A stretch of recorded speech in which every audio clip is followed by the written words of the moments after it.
할렐루야. 오늘 저는 본 말씀을 근거로 해서 저를 한번 따라와 주겠습니다. 예수 그리스도부터 오는 은혜와 평강. 이와 같은 제목으로 은혜를 나누겠습니다. 지금 계속해서 요한계시록 강의가 진행되고 있는데 1절부터 요한계시록 1장 1절부터 8절까지의 내용이 우리 뭐라고 하냐면 서문이라고 했어요. 서론.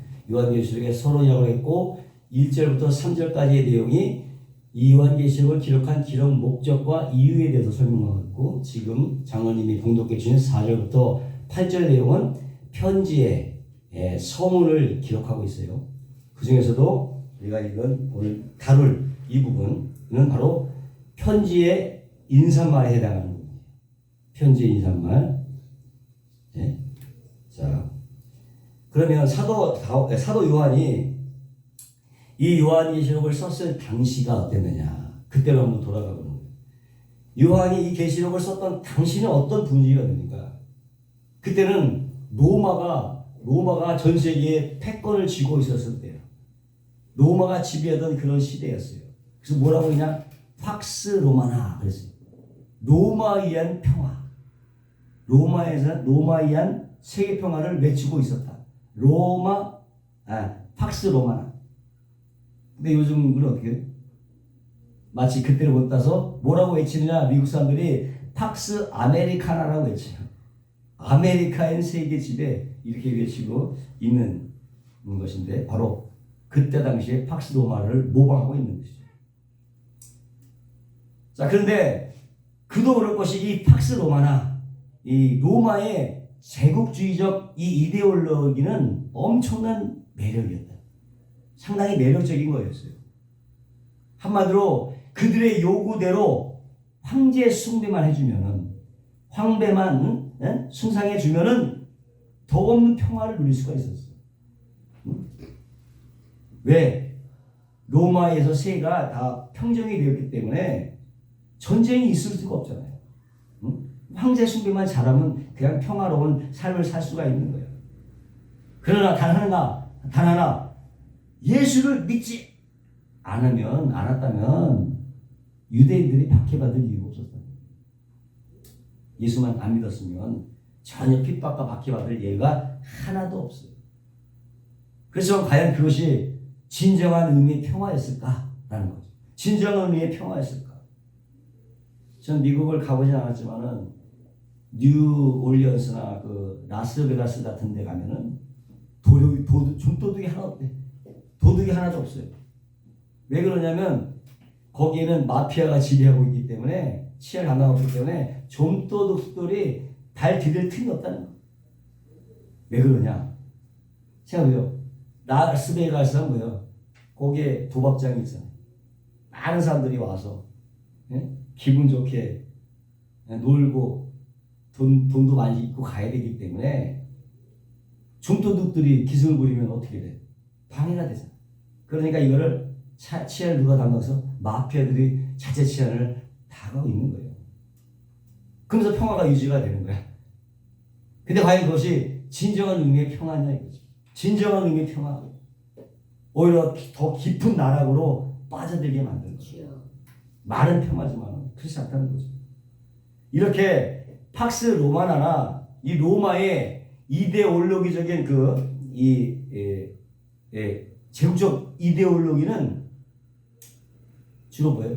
무사 안일주의, 평화, 안녕, 거기서 주는 이런 평화나 안녕이나 무사 안일 같은 거는 실제로 어떻게?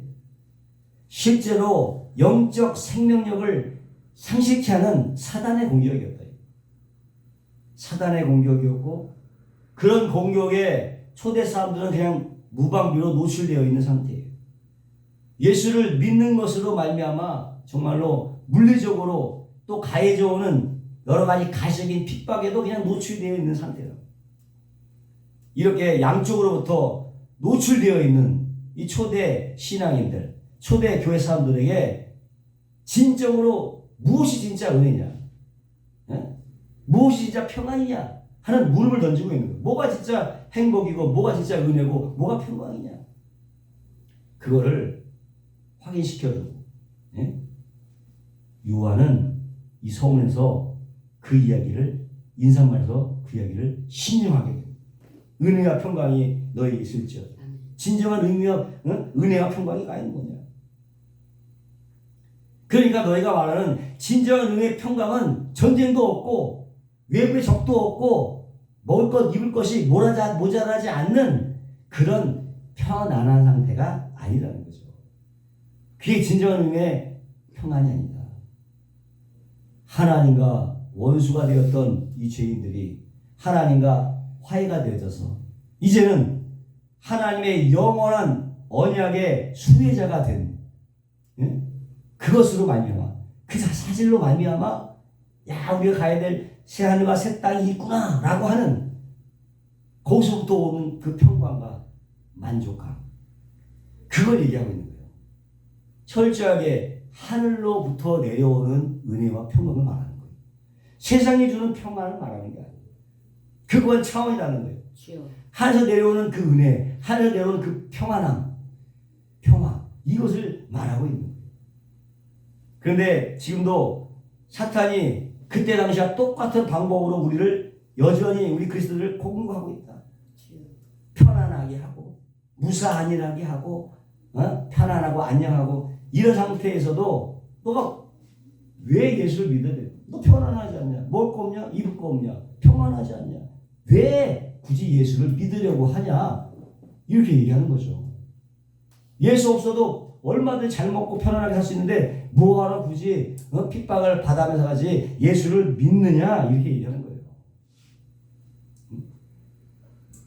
오히려 뭐 예수 믿는 것 때문에 시어버지한테 핍박당하고 자식한테 버림받고 며느리한테 인정 못 받고 남편한테 인정 못 받고 이런 경우가 많이 있잖아요. 예? 이런 것들이 마귀의 가시적인 핍박으로 다가온다. 왜? 예수 못 믿게 하려고. 예수 믿다가 실망시키게 하고 왜 내가 예수 믿는데 이런 꼴을 당해야 돼? 자멸시키는 거예요. 그게 사단이 계속 공격을 하고 있는 거예요. 결국 이야기는 무슨 얘기나 너의 얘기가 아니라 바로 지금 나의 얘기인 거죠. 지금 우리들의 얘기인 거예요. 그래서 요한계시록을 읽어가면서 발견할 것은 뭐냐? 바로 요한계시록 안에 있는 자신을 발견해야 돼. 남을 발견하는 게 요한계시록을 들어가면서 누굴 발견해라? 자신을 발견하는 거예요. 이 요한계시록 안에는 자신을 발견해야 돼. 사람들 대부분 성경에서 자꾸 어떤 착하게 살거나 선하게 살거나 도덕적으로 사는 윤리적인 방법을 찾아내려고 하는데 그것은 올바른 방법이 아니에요. 그런 교훈점도 있지만 그것이 목적이 아닌 거예요. 성경에는 하나님께서 우리에게 너희는 이렇게 살라고 교훈적으로 준 것이 아니라고 인생 지침서를 준 것이 아니고요. 그 성경 안에서 너의 모습을 발견해라. 그리고 그리스도의 모습을 발견해라. 이거죠. 다른 거 없어요. 그러라고 주신 게 바로 성경이요 요한계시록이라는 거죠. 야 내가 정말 이런 존재구나. 이런 존재구나 하는 것을 깨닫고 그런데 하나님께서 이런 나를 이렇게 건져줬구나 하는 것을 성경을 봐서 깨달아가는 거예요. 그것이 우리에게 성경을 주신 목적이라는 것입니다. 그저 성경을 착하게 사는 방법, 도덕적 윤리적으로 선하게 사는 방법을 찾아내서 우리 삶에 적용하는 것이 아니라는 거지. 그런 것이 아니에요.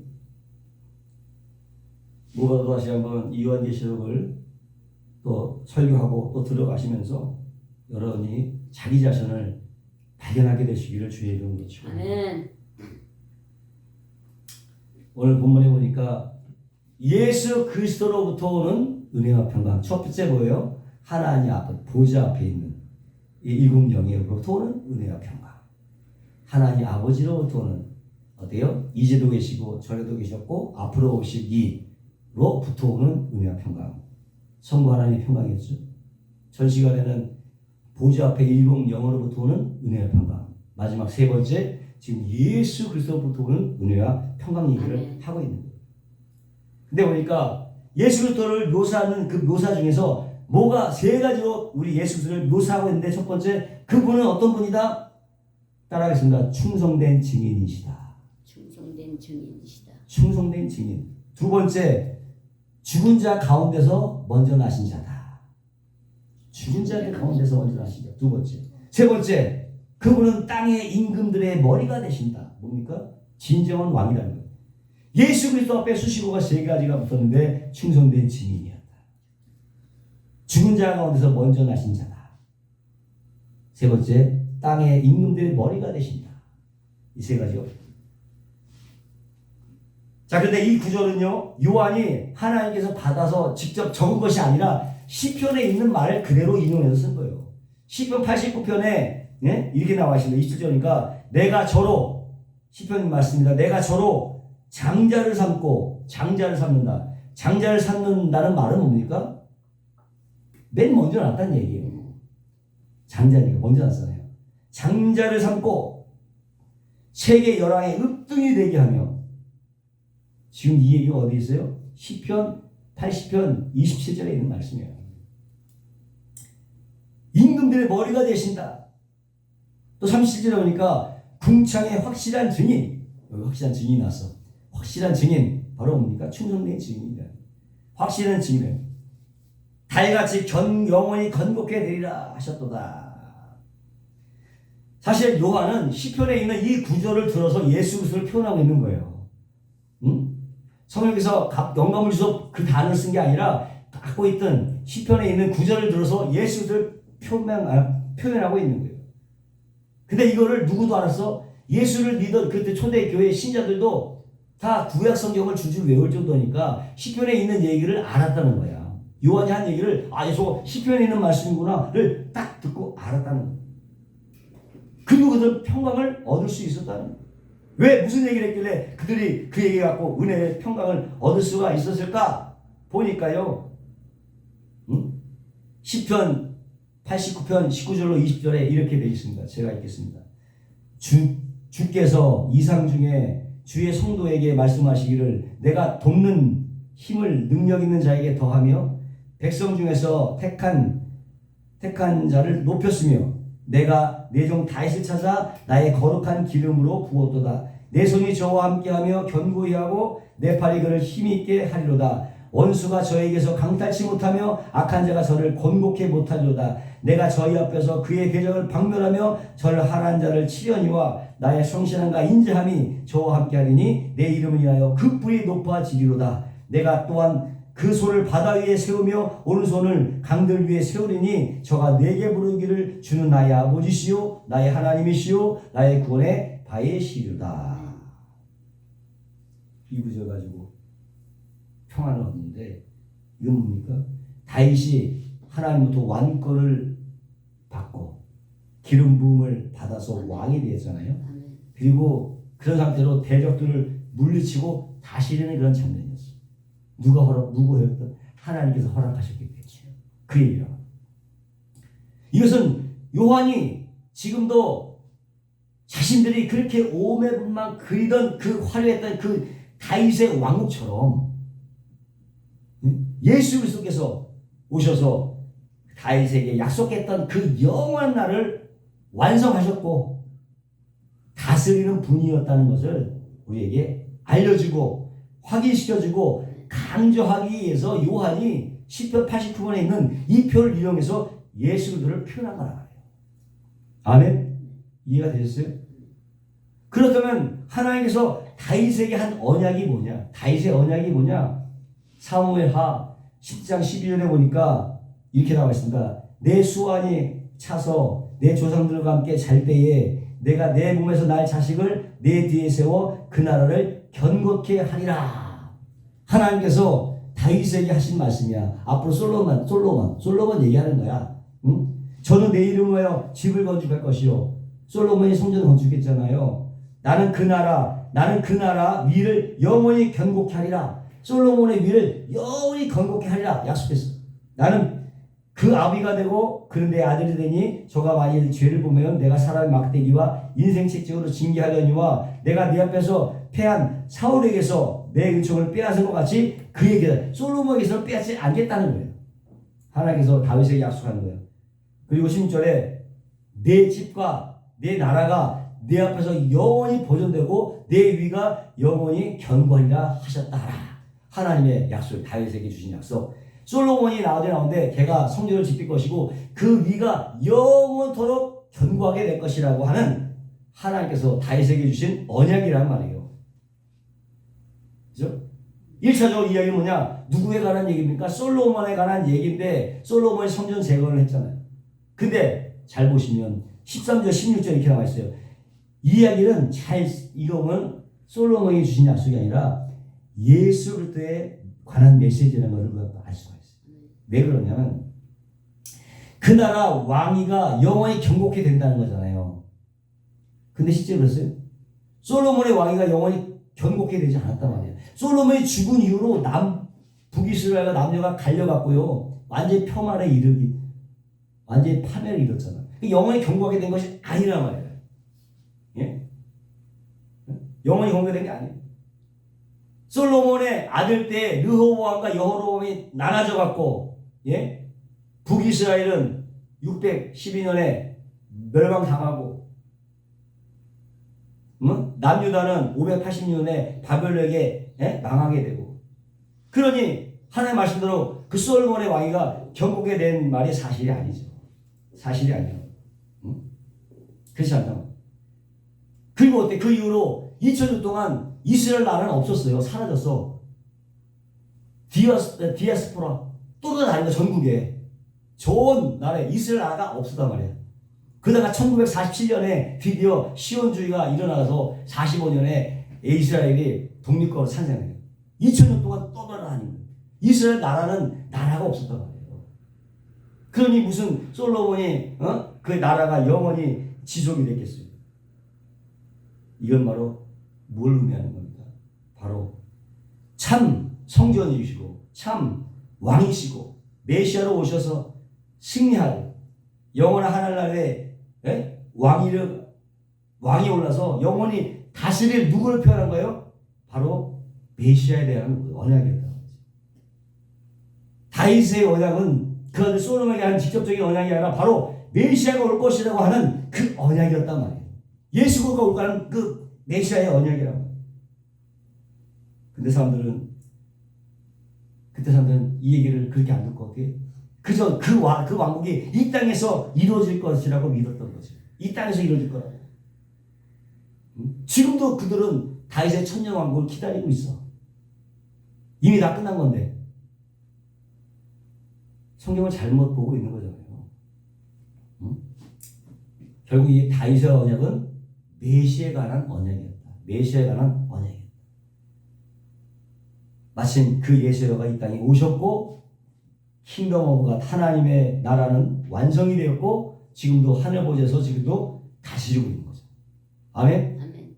이루어지고 영원히 이미 하나님께서 이를 다 이루셨다는 것이죠. 다 끝났어요. 하나님 다윗의 원하는 완전히 이미 다 완성이 됐어. 지금도 하나님께서 이 땅을 지배하고 다스리고 있다는 거예요. 아멘. 다 이루어진 거예요. 더 이상 완벽하게 이루어졌어요. 그러니까 우리가 하는 거예요. 그것을 믿고 인내하고 참고 견디면서 이미 완성된 나라에서 살고 있기 때문에 완성된 나라의 시민처럼 살아가라는 거죠. 아멘. 그걸 통해서 우리가 평안함을 얻는 거예요. 아멘. 그 평안함이 이미 우리에게 주어졌다. 믿으시길 바랍니다. 아멘. 그 먼저 충성된 증인입니다. 충성된 faithful 충성된 증인. 증인이 뭡니까? 증인은 어떤 것을 보고 들은 것을 그대로 얘기하는 사람이 증인이잖아요. 목숨을 걸고 뱉는 사람. 목숨을 걸고 자기가 보고 들은 것을 그대로 증거하는 사람이 증인인 거죠. 어떻게 하면 누구를 위해서? 하나님께서 선지자를 세울 때 어떻게 해요? 하나님께서 선지자에게 보여주잖아요. 듣게 하잖아요. 곧 증인은 뭐야? 선지자예요. 하나님께서 보고 들은 것들을 그대로 전하는 사람, 증인 또는 선지자죠. 그것이 바로 충성된 증인이 뭐냐? 바로 선지자라는 얘기예요. 예수님도 선지자였다. 죽은 자들 가운데서 먼저 나셨다. 죽는다는 거는 자기가 제물을 드려서 제사를 드린다는 얘기인데 과연 무슨 얘기입니까? 제사장의 직분을 말하는. 제사장이실 분, 땅의 임금의 머리가 되신다. 진짜 왕이라는 거지. 아멘? 결국 예수님을 표현하는 충성된 증인은 선지자, 먼저 죽었다고 하는 것은 제사장, 모든 임금들의 머리가 되는 왕이라는 거야. 결국 예수님은 뭐냐? 바로 선지자요, 제사장이요, 왕의 직분을 받은 사람. 세 가지를 다. 결국 예수님은 왕이셨고 제사장이셨고 증인이자 선지자였다. 그렇게 말하고 있는 것입니다. 첫 번째, 충성된 증인 된 예수 그리스도. 증인은 자기가 보고 들은 것을 그대로 전거하는 사람입니다. 예수님은 과연 어떤 증인의 삶을 사는가? 예수님께서는 하나님께서 바로 보여주시고 들은 것 그대로 삶을 살아가신 거예요. 보았으면 그냥 아멘 아멘 하면서 충성된 아멘의 삶을 살아가신 거예요. 하나님께서 시키신 것만 했다는 거지.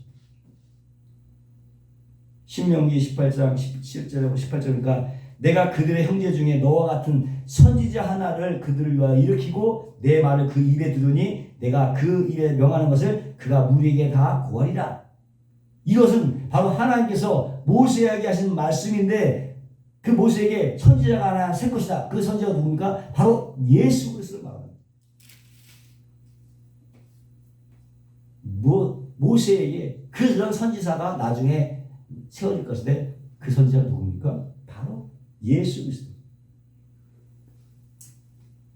그래서 예수님은요 완벽하게 구약의 모든 선지자들의 상징처럼 되었던 바로 그 선지자, 참 선지자, 그리고 그 선지자 역할을 완벽하게 다 하셨다. 그렇지 않습니까? 근데 과연 이 충성된 증인의 삶이 과연 쉬운가? 응? 거기 어떻게 하나님의 말씀대로 행하려고 하면 거기 늘 반대하는 사람이 있고 회유하는 사람도 있고 야유하는 사람들이 있고 때리는 사람, 침뱉는 사람, 배신하는 사람, 배척하는 사람, 이 속에 둘러싸여서 예수님은 순환을 당하시고 죽음을 당하셨어요. 무슨 삶이야? 본 것을 그대로 전한 이유 때문에 증인의 삶을 살다가 가신 거지. 증인의 삶은. 그러면서 승천하시고 교회에게 당부하신 말씀이 뭡니까? 사도행전 1장 8절에 오직 성령이 너에게 마시면 너희가 권능을 받고 예루살렘과 온 유대와 사마리아 땅끝까지 이르러 내 증인이 되리라. 우리에게 증인의 삶을 요구하고 있는 거예요. 자신이 증인의 삶을 살았기 때문에 우리에게도 똑같은 증인의 삶을 요구하고 있는 것입니다. 예? 무엇보다 예수가 우리 뭡니까? 성령이 우리 안에 들어가 있잖아요. 바로 성령 안에서 누가 연합이 되어 예수님과 유니언 크라이스트, 예수님과 연합된 자예요. 같이 연합이 돼요. 성령으로 연합이 된 사람이기 때문에 예수님이 그런 삶을 살았다면 연합된 우리도 역시 어떤 삶을 살아요? 증인된 삶을 살아가야 돼요. 그걸 요구하고 있는 거예요. 증인된 삶을 살아. 예수님은 교회를 자신과 똑같은 증인으로 부르셨고 증인으로 부르받은 교회는 누구처럼? 예수님처럼 증인으로서의 역할을 충성히 해내야 되는 것입니다. 아멘. 그런 거예요. 근데 그게 과연 쉽냐? 쉽지 않죠.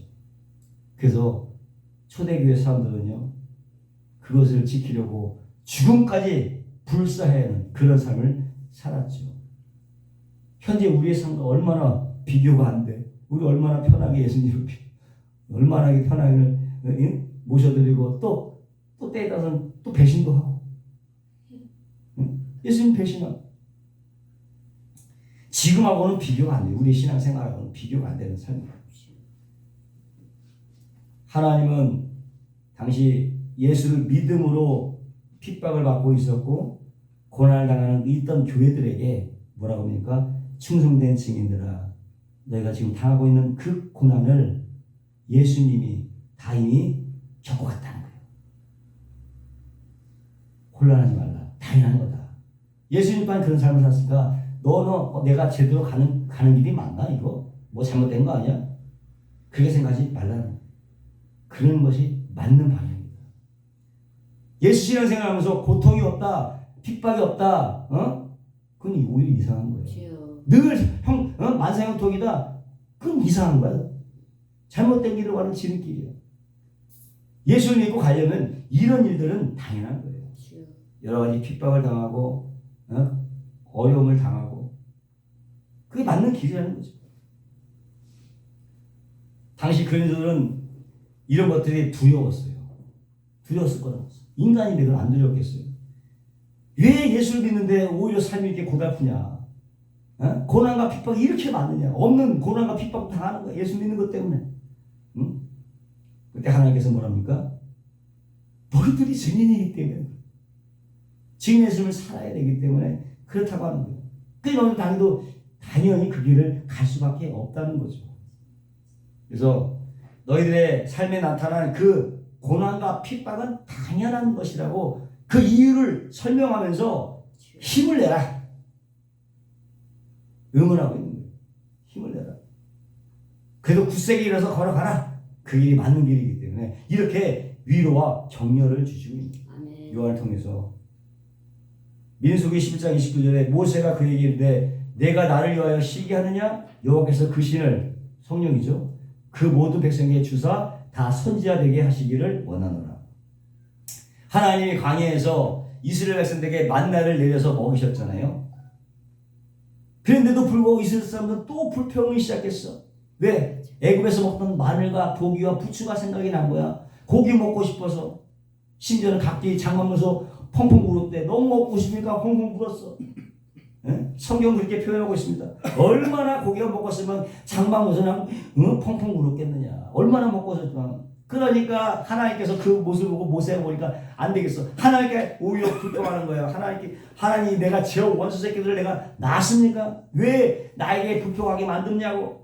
도무지 저는 힘들어서 주님의 사명을 감당하지 못하겠다. 못하겠습니다.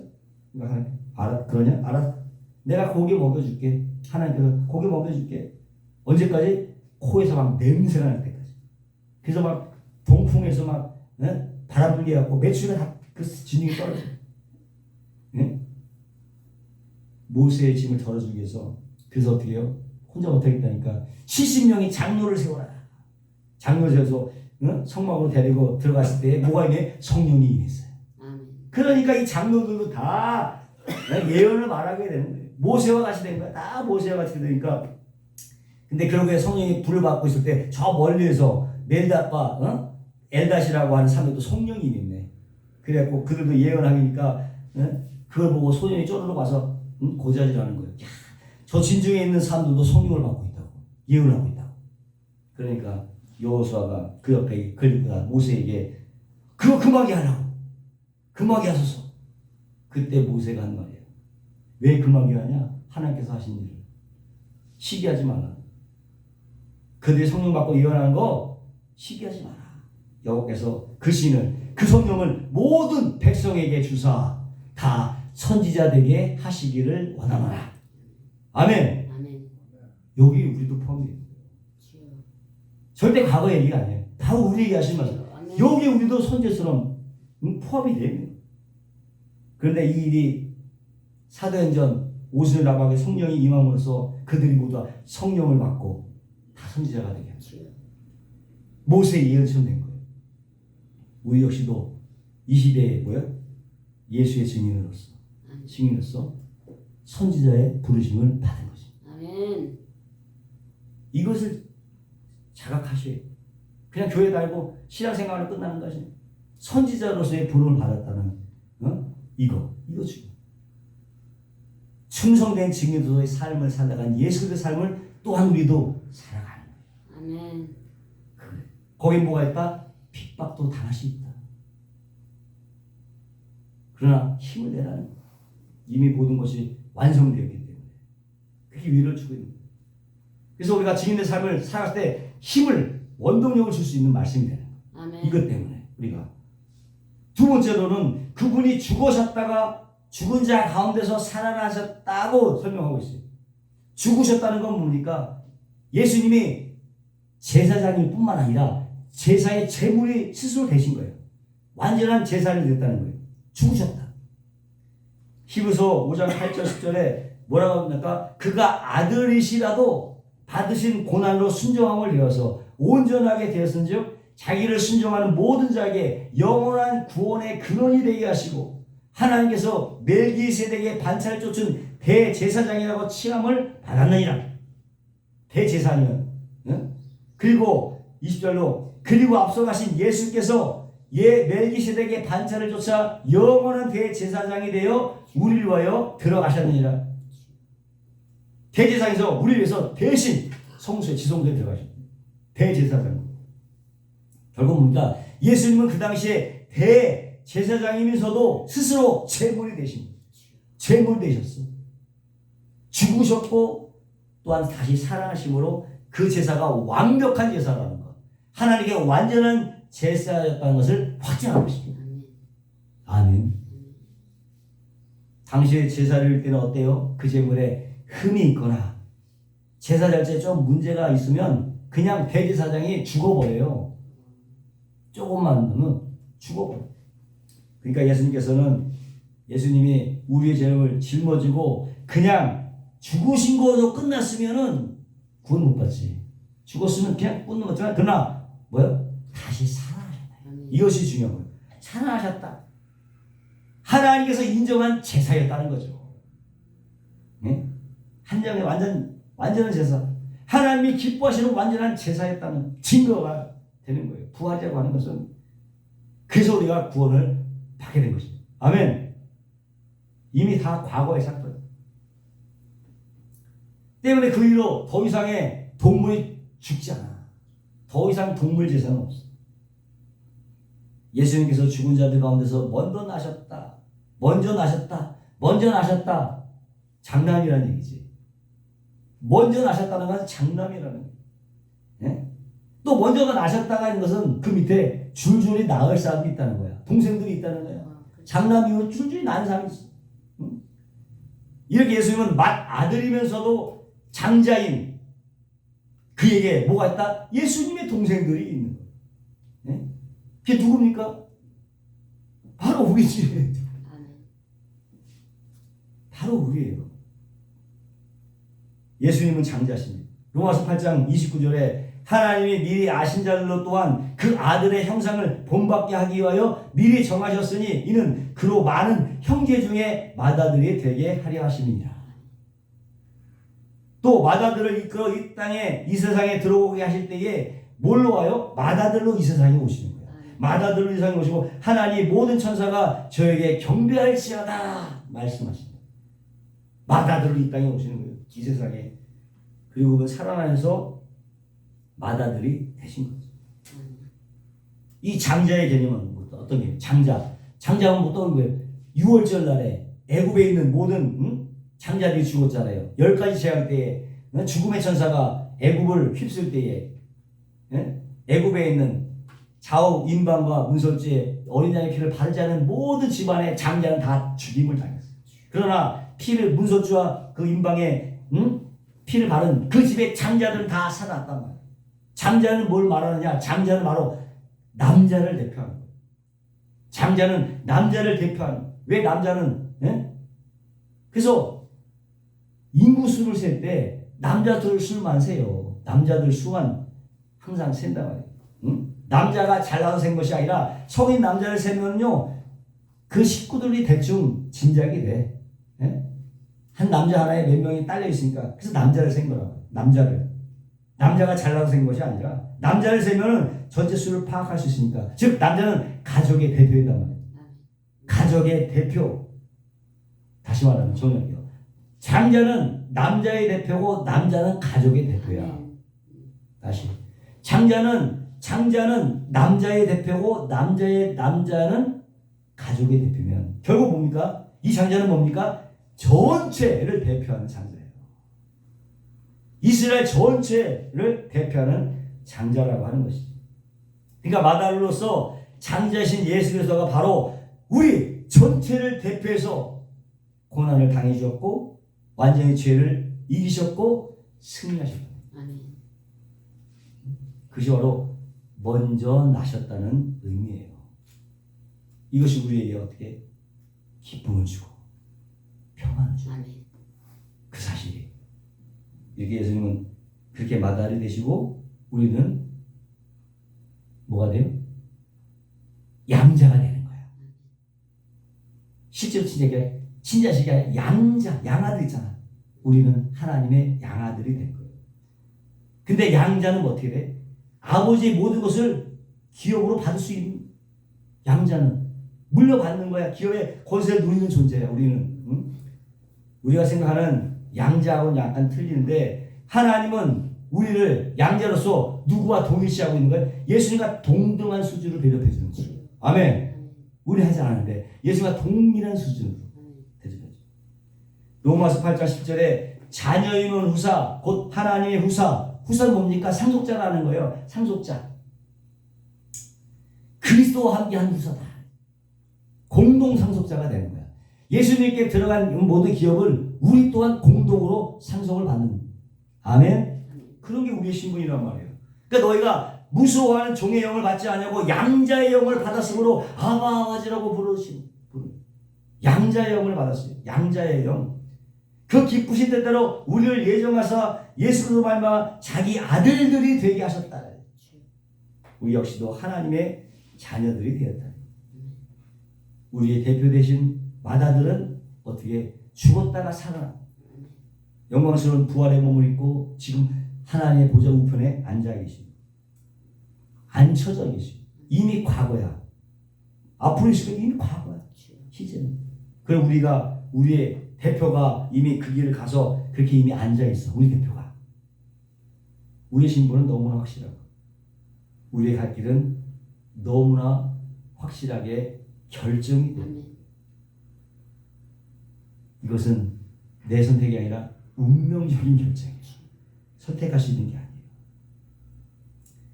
이건 인간이 스스로 선택할 수 있는 게 아니에요. 이거는 인간의 운명적인 결정인 거예요. 인간들이 제일 두려워하는 게 뭡니까? 죽음 아니겠어요? 근데 우리가 정말 두려워할 것은 지금 우리에게 닥쳐진 죽음이나 우리에게 닥쳐진 문제가 아니라 우리 몸과 영혼을 전부 지옥에다가 멸할 불태워버릴 수 있는 능력이 있는 하나님의 원수야. 그 하나님을 알고 있느냐 이거예요.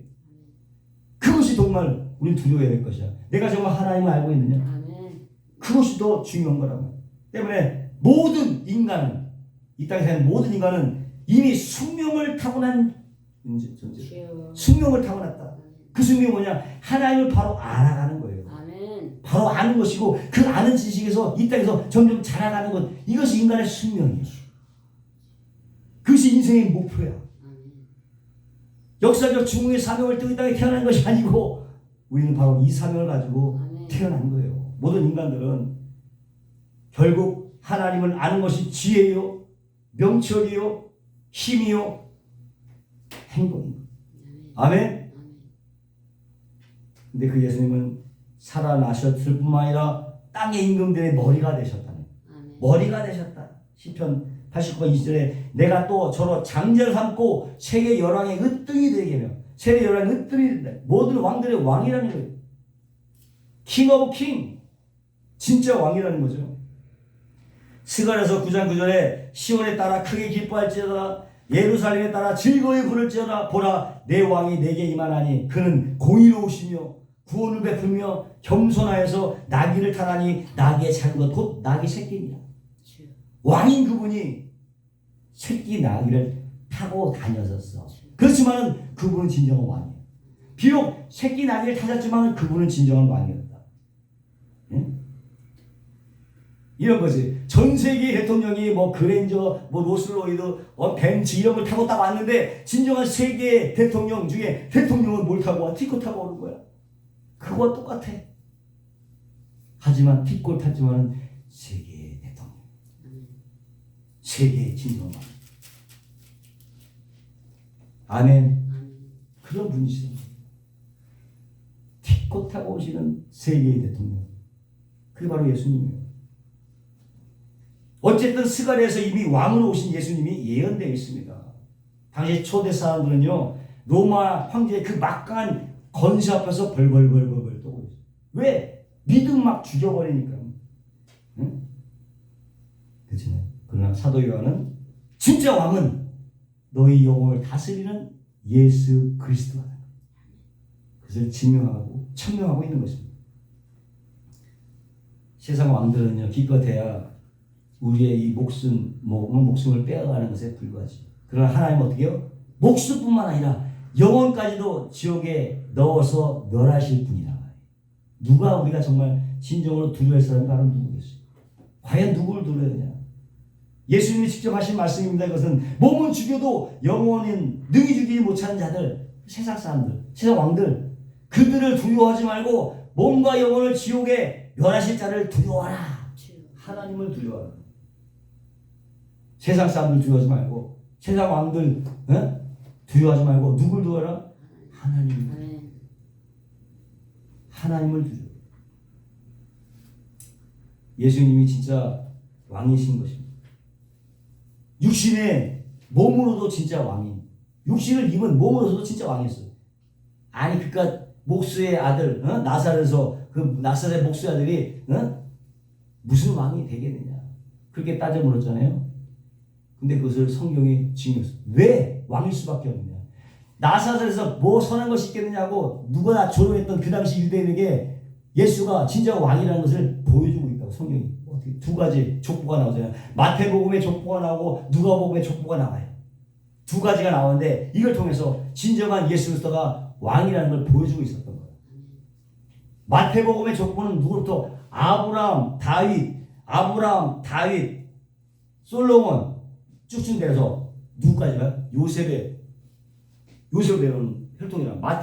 마태복음의 족보는 아브라함 아담, 그다음에 누구예요? 다윗, 마리아 아들 남편이 요셉이잖아요. 요셉으로 내려오는 그 계통이야. 마태복음 족보가. 응? 그리고 예수님으로 오잖아요. 누가복음의 족보에는 아브라함, 다윗, 솔로몬 이렇게 연결되는 게 아니라 아브라함, 다윗, 솔로몬 다시는 누구냐? 여기서 나단. 원래 솔로몬이 왕이 됐잖아요. 근데 나단이 선지자잖아. 그러나 원래는 나단이 왕권을 가지고 있었어요. 근데 하나님께서 솔로몬을 세워주셨지. 나단은 안 시키고. 나단도 왕족이라는 거예요. 솔로몬의 다윗의 아들이었던 거예요. 그러니까 솔로몬의 형 나단이 원래 정통으로 내려오게 됩니다. 근데 하나님께서 솔로몬을 대신 내렸어요. 이 나단을 통해서 진짜 형통, 왕족 혈통으로 내려와서 쭉 내려서 누가서 엘리, 마리아의 아버지 이름이에요. 마리아의 아버지. 그리고 요셉. 무슨 얘기죠? 두 가지 족보가 흐르는데 하나는 마태복음은 아브라함, 다윗, 솔로몬 쭉 내려오는 교통이 있고 또 하나는 아브라함, 다윗, 솔로몬이 아니라 다윗을 통해서 내려오는 족보. 두 가지 족보예요. 여기에 중요한 메시지가 있는데 원래 다윗의 아들 솔로몬의 형 나단이 법적으로 왕권을 받았어야 되는 자예요. 왕권이 받아야 되는데 하나님이 뭘 택해서 솔로몬을 택했잖아요. 그러니까 법적인 왕통은 원래 나단 쪽인데 하나님이 솔로몬을 택하셨단 말이에요. 그러면 실제적으로 아들이 왕이 되어 그리고 실제적으로 그때 당시 솔로몬 쪽으로 왕이 내려왔잖아요. 실제적으로. 근데 마태복음에 보면은 거기서 누가 나오냐면 여고냐라는 인물이 나와요. 여고냐는 누가복음에는 없어요. 여고냐는. 근데 여고냐가 바로 여호야긴 왕이에요. 여호야긴 왕인데 여호야긴은 바벨론으로 끌려갈 당시의 왕이거든요. 근데 그 열왕기하가 이 열왕기의 석방으로 끝난단 말이야. 근데 원래 이 여호야긴 양을 보면 예레미야서 보면 하나님께 저주를 받아요. 여호야긴 양이 하나님께 저주 받아서 그 후손들은 절대 왕이 될 수가 없어. 그러니까 솔로몬의 오늘 왕족의 족보가 누구를 끝나? 여호야긴을 끝나는 거야. 흘러 내려왔지만 실제로 거기서 끝나버렸단 말이야. 끝났어. 더 이상 왕이 존재하지 않는 거야. 예레미야서 22장 30절 보니까 나 여호와가 이같이 말하노라 너희는 이 사람이 무자하겠고 여호야긴은 자식이 없었어요. 자식이 없고 그 평생에 형통치 못할 자라 기록하라. 이는 자손 중에 형통하여 다윗의 위를 앉아 유다를 다스릴 사람이 다시 없을 것이다. 하나님께서 완전히 패해버린 겁니다. 이해가 되었어요? 하나님께서 아브라함과 다윗과 솔로몬으로 이어진데 솔로몬을 택해서 쭉 나가는데 여호야기에서 끝났고 하나님께서 여호야긴에 이제 부자가 왕이 없다 이렇게 해버린 거예요. 더 이상 이제 왕이 나올 수가 없는 거잖아요. 왕이 나올 수 없어. 근데 그래서 하나님께서는 처음에는 솔로몬 쪽을 택했다가 나중에 그 후손은 왕이 될 수 없다 저주를 받은 거잖아. 더 이상 왕이 될 수 없는 저주까지 받은 거예요. 하나님으로부터. 이렇게 솔로몬 쪽에는 혈통은 어떻게 돼? 결국은 저주를 받았어요. 그 혈통은 저주를 받았고 나단 쪽 혈통은 왕으로 다스릴 권한이 없어. 하나님 선택 안 했기 때문에. 둘 다 안 되는 거야. 하나는 왕이 됐는데 저주받았고 하나는 왕이 될 권한이 없는 거예요. 하나님이 택하지 않았기 때문에. 법적 권한은 있지만 이렇게 된 거예요. 그 이 딜레마를 하나님께서 어떻게 이것을 해결해? 어떻게 해결해? 이렇게 보는 거예요. 요 야긴의 핏줄로 안 되는 거야. 저주가 받게 안 돼요. 그러나 이 왕통을 이어받을 수 있는 방법이 있는데 바로 뭐로 들어가요? 양자로 들어가면 돼요. 양자로 들어가면 양자로 들어가면 되는 거예요. 그래서 예수님이 뭐가 되면 안 돼? 예수님이 요셉의 친아들이 되면 안 되는 거야. 이해하셨어요? 마리아 남편 요셉의 친아들이 되면 안 되는 거야. 그러니까 성령으로 잉태한 거죠. 이해하셨습니까? 성령으로 잉태돼서 양자로 요셉에게 들어가는 거예요. 마리아 남편 요셉에게 들어가서 솔로몬의 계통을 잇는 거야. 다윗 솔로몬의 계통을 양자로 들어가서 이어버리는 거예요. 아멘? 이해가 됐어 이제? 그리고 실제적으로 왕권이 이어받게 된 거예요. 다시 한번 이렇게 된 거지. 아브라함, 다윗, 솔로몬, 야훼에서 뜬 것이 다시 요셉 때에 예수님이 다시 왕권을 들어드는 거란 말이에요. 그 얘기를 지금 하고 있는 거예요. 실제로 왕권을 예수님께서 이어받은 거죠. 양자로 들어가서. 나라 쪽에서는 어떻게? 왕권에 어디? 요셉의 아버지, 마리아 아버지 엘리로 넘어오지만 그 족보에 여자가 이제 못 들어가기 때문에 모셉이라고 합니다. 마리아의 남편 요셉이라고 합니다. 마리아 남편. 그 헬리. 아멘? 그렇게 된 거예요. 다시 한번 마태복음 요셉의 아버지는 야곱이라고 나와요. 요셉의 아버지는 야곱이라고 나와요. 나라 쪽에서는 법적인 왕통을 끌어내셨고 솔로몬 쪽에서는 실제 이 왕통을 여호야긴이 저주를 받았기 때문에 양자를 그 안에다가 갖다 넣으셔서 양자를 다 충족시킨 진짜 왕을 만들어내십니다. 아멘. 비록 목수의 집에 태어났지만은 이렇게 예수님보다 두 가지를 완벽하게 충족시키는 진짜 왕이었다. 이스라엘 진짜 왕이었다는 것을 족보가 증명하고 있는 거예요. 이렇게 그분으로부터 내려오는 그 은혜와 평강, 충성된 진, 먼저 나시는 자로서의 장자로서의 또한 진정한 이 땅의 왕으로서의 예수 그리스도에서 오는 그 은혜와 평강, 누려라 이거죠. 힘을 주고 있는. 왜 힘을 주고 있을까? 싸워서 이겨야 될 것이 있기 때문에 믿는 자로서. 계시록에 나오는 건 이기는 자는 이기는 자는 이기라는 거 아니겠어요? 이기라는 거지. 그 뭐야? 대상이 있는 이겨야 될 대상도 있다는 거 아니야? 이기려면 대상이 있어요. 뭡니까? 죄와 이기고 마귀와 싸워 이기고 세상과 싸워 이기는 거죠. 대상이 있어요. 그래서 우리는 늘 전투하는 삶을 살아가. 아멘. 영적 전쟁이 늘 일어나는 거야. 전투하는 사람. 전투하는 마귀 세력과 전투되고 악한 영들과 전투되고 세상과 전투되고 또 내 안에 있는 자아와도 전투를 해야 돼요. 늘 끊임없이 늘 싸우면서 이겨야 되는 것이. 그래서 군사예요. 싸우는 사람들. 하나님은 우리 삶의 고난을 제거시켜 주기 위해서 예수님을 보내신 것이 아니에요. 교회는 싸우라고 세워주십니다. 아멘. 싸우라고 전투하는 사람. 오히려 환난과 고난 가운데서 고난을 우리에게 오히려 허락하고 그리고 그것을 이길 수 있는 힘을 만들어주는 거예요. 키우는 거죠. 우리를 거룩하게 만들어가는 거예요. 때문에 이 땅은 광야요 훈련소인 거죠. 훈련소. 존 버년이 쓴 천력 중에 보면은 순례자 크리스찬들이 길을 가는데 크게 맹수들이 두 사슬에 묶여갖고 확 물으려고 막 그래. 근데 그 맹수를 보고 있으면 두려워. 애한테 물려. 그러나 그 애들을 보고 두려워하지 않으면 그냥 넘어져. 그때 어떻게 순례자가 걔들을 보지 않아. 걔들을 보지 않고 앞에 비치는 빛만 보고 가요. 그것만 바라보고. 그러니까 오히려 소리만 치지 얘들이 범접을 못하는 거야. 빛을 바라보고 가니까. 응?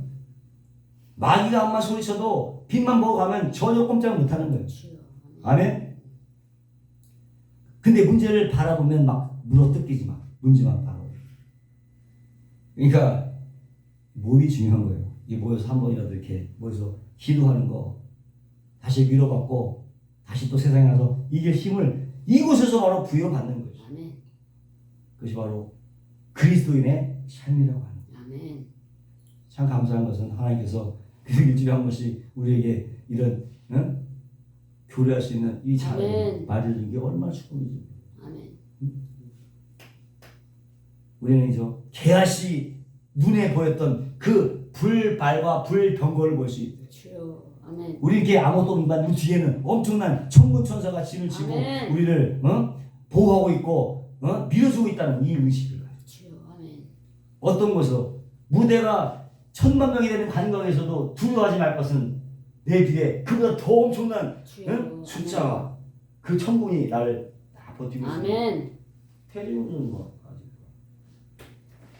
아멘. 거룩히 넘어갈 수 있어요. 할렐루야. 아멘. 1100만 수천만의 군대가 그것도 하늘의 군대가 나를 보호하고 지켜줍니다. 아멘. 아멘. 그것이 우리의 모습이라고 하는 거죠.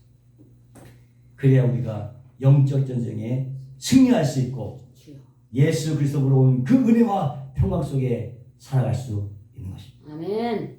할렐루야. 기도하겠습니다. 거룩하시고 영화로우신 하나님 감사합니다. 오늘도 예수 그리스도로 오는 은혜와 평강 속에서 다시 한번 하나님 주신 메시지를 깊이 받아서 날마다 벌어지는 이 영적 전쟁에서 늘 승리하며 살아갈 수 있도록 성령님 우리를 도와주시옵소서. 감사하며 예수님의 이름으로 축복하고 기도합니다.